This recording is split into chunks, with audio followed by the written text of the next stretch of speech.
Hello my dear friends, in this lecture we are going to discussing about the class 12th chapter electrochemistry.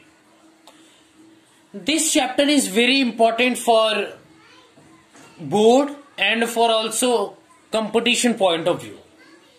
ठीक है बेटा, तो ये chapter थोड़ा बच्चों को हार्ड लगता है क्योंकि बच्चे इसके फॉर्मूलाज को पकड़ के डायरेक्ट न्यूमेरिकल पे जंप करते हैं।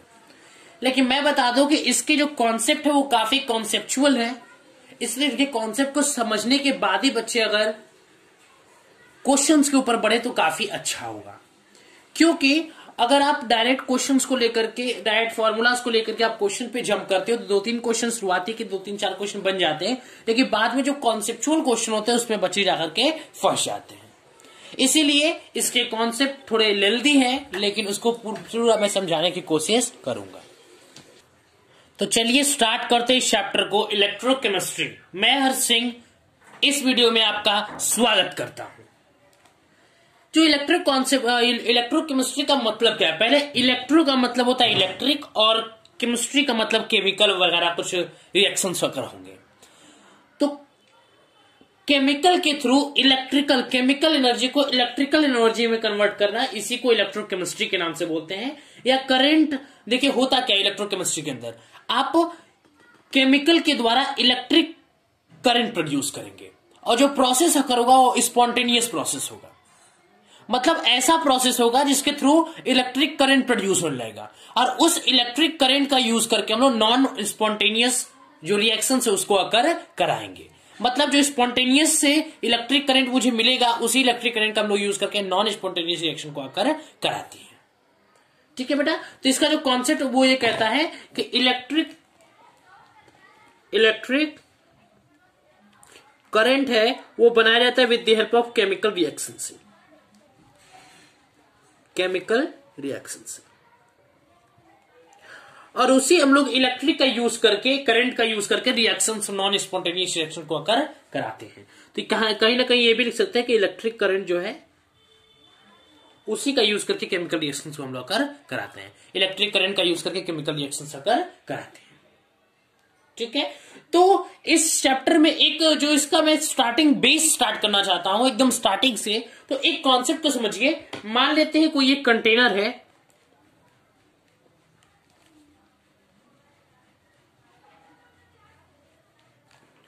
ये मान लेते हैं एक कंटेनर है। ठीक है बेटा, इस कंटेनर के अंदर एक CuSO4 का सॉल्यूशन मिक्स है, एक सॉल्यूशन है इन एक्वस फॉर्म में CuSO4 का, copper sulphate CuSO4 aqueous solution है। जैसा कि हम लोग इसके नाम से जानते हैं कि ये ब्लू कलर का होता है और इसको हम लोग ये Cu2+ देता है, कहता है Cu2+, और ये ब्लू कलर का होता है। तो इसके अंदर एक ये एक्वस सॉल्यूशन है कॉपर सल्फेट का। ठीक है, और इसके अंदर एक रॉड डाल देते जो कि जिंक का रॉड है। कैसा रॉड है? जिंक का रॉड है, Zn रॉड। ठीक है बेटा, ये जिंक का एक रॉड है। तो इसको हम लोग कुछ समय तक छोड़ देते हैं। तो ये एक्सपेरिमेंट है, एक तरह से एक्सपेरिमेंट, हम इसको एक्सपेरिमेंट अकर कर रहे हैं हम लोग। इसको देखा गया, इस एक्सपेरिमेंट्स को, ये स्पॉन्टेनियस है, ये अपने आप हो रहा है, खुद हो रहा है। इसको किसी भी चीज को कराने की जरूरत नहीं पड़ रही है। जब किसी भी रिएक्शंस को कराने की जरूरत पड़ती है, कुछ वर्क करना पड़ता है, उसको बोलते हैं नॉन स्पॉन्टेनियस। लेकिन स्पॉन्टेनियस किसे बोलते हैं? जो रिएक्शंस खुद से हो रहा है, उसके लिए कोई वर्क यूज करना, कोई भी पावर वगैरह की कुछ भी चीजें को यूज नहीं करना पड़ रहा है, तो ये स्पॉन्टेनियस वर्क है। मान लेते हैं इसके अंदर Zn का रॉड है।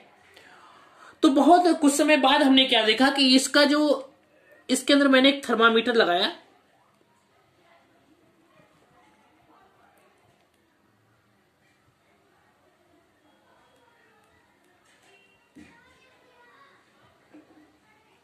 ठीक है ना, मैंने इसके अंदर एक थर्मामीटर लगाया। तो आफ्टर सम टाइम्स मुझे कुछ चेंजेस दिखी। फर्स्ट, टेम्परेचर राइजेस, टेम्परेचर में मुझे कुछ राइजेस देखा। तो पहला जो मुझे कंडीशन दिखा वो ये दिखा कि Z N rod reduce in weight, Z N rod reduce in wait.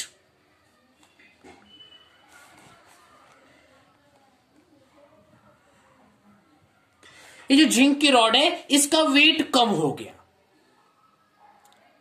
ठीक है। और दूसरा चीज हमें दिखा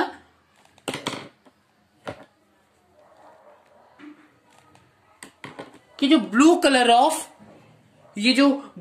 ऑफ सॉल्यूशन था ये फॉर समय, मतलब ये कुछ अलग कलर में कन्वर्ट हो गया, मतलब इसका कलर उड़ गया, कह सकते हैं ब्लू कलर अब नहीं रह गया। ब्लू कलर ऑफ सॉल्यूशन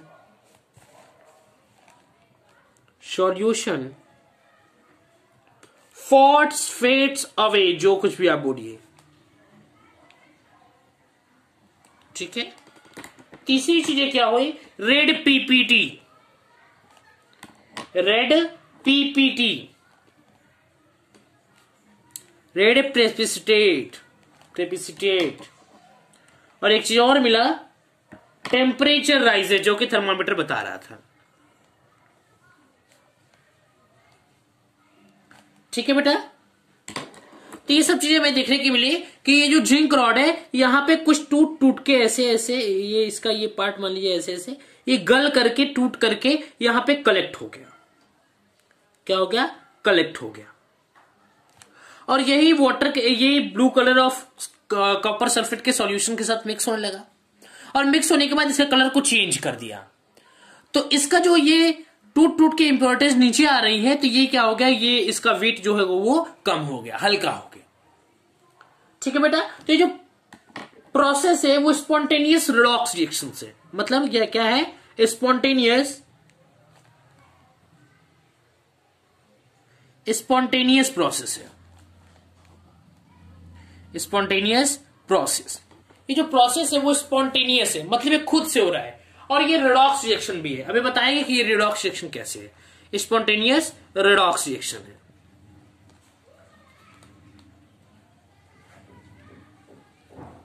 ठीक है बेटा, यहां पे जो डेल्टा जी की वैल्यू, गिव फ्री एनर्जी की वैल्यू है, वह लेस देन 0 है, और एनर्जी जो रिलीज हो रही है वो in the form of heat है। जो एनर्जी रिलीज हो रही है, energy release, that energy in the form of heat. तो यहां पे एक्चुअली हुआ क्या, ये जो Zn है यह Zn2+ बन गया, और इससे 2 इलेक्ट्रॉन बाहर हो गए। तो जब ये कम से ज्यादा बन गया तो यहां पे क्या होगा, ऑक्सीडेशन हुआ, ये सॉलिड फॉर्म में था, ये एक्वस फॉर्म में हो गया, तो क्या होगा, ऑक्सीडेशन हुआ।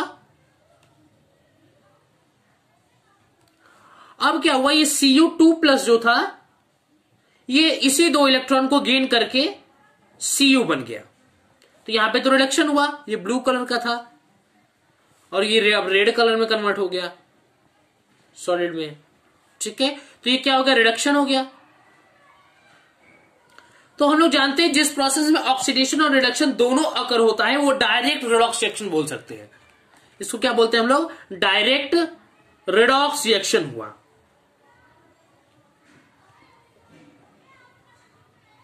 क्या हुआ, डायरेक्ट रिडॉक्स रिएक्शन हुआ। कहने का मतलब यह है कि जो स्पॉन्टेनियस प्रोसेस है ये एकदम ये अपने से रिडॉक्स रिएक्शन को शो करने लगा, इसलिए इसको हम डायरेक्ट रिडॉक्स रिएक्शन के भी नाम से जानते हैं।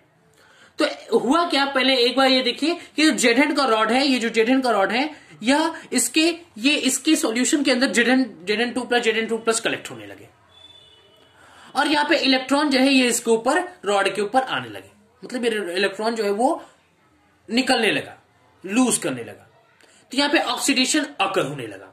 अब ये क्या हुआ, Cu2+, ये जो सॉल्यूशन Cu2+ का था वह 2 इलेक्ट्रॉन को गेन करके, इसी के इलेक्ट्रॉन को गेन करके यह Cu में कन्वर्ट हो गया। इसीलिए इसको हम लोग क्या बोलते हैं, इसको बोलते हैं हम लोग डायरेक्ट रिडॉक्स रिएक्शन अकर हुआ है।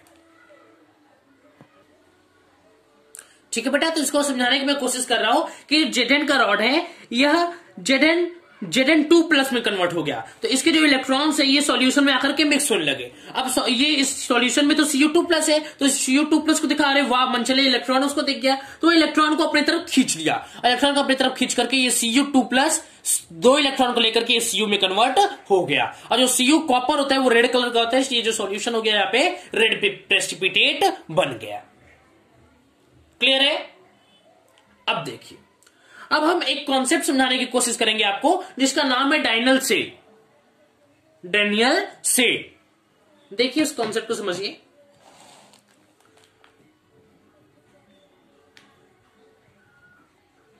डैनियल सेल, ये कॉन्सेप्ट कहता क्या है कि ये कहता है कि ये जो एग्जांपल है ये गैल्वेनिक और वोल्टेनिक या इलेक्ट्रोकेमिकल सेल का है। डैनियल सेल जो है यही एक एग्जांपल है, ये एक तरह से एग्जांपल है ऑफ गैल्वेनिक सेल का, गैल्वेनिक सेल का, या आप बोल सकते हैं वोल्टेनिक सेल का, सब एक ही है। वोल्टेनिक सेल का, या आप बोल सकते हो इलेक्ट्रोकेमिकल सेल का।